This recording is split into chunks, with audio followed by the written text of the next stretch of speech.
This article is about personal holiness, one of the privileges of the New Covenant. The New Covenant brings incredible privileges.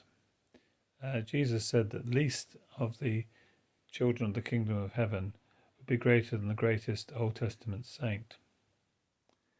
And in this, Jesus was referring to what takes place as a result of new birth. It wasn't that the Old Testament saints were worse people. It's just that they did not have access to this new birth.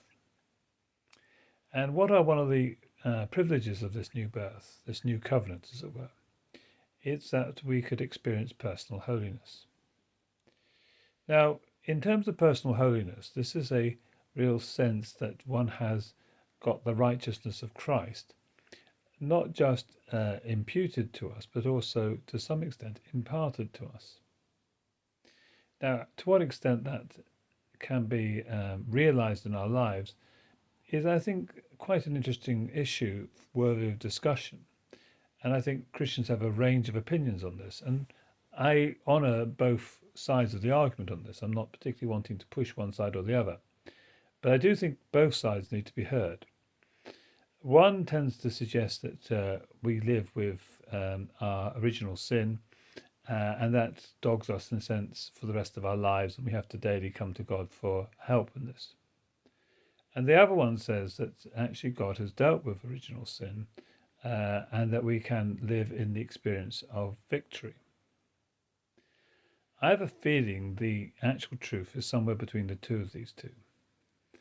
But to be able to explore that, we need to listen to the voices of the past and how they understood both positions. And when I was going through a series of hymns in a hymnal that was produced last year, I became aware that what was missing from this hymnal was hymns referring to personal holiness. These tend to be found with Charles Wesley. They also can be seen in the sort of Victorian hymns of full salvation.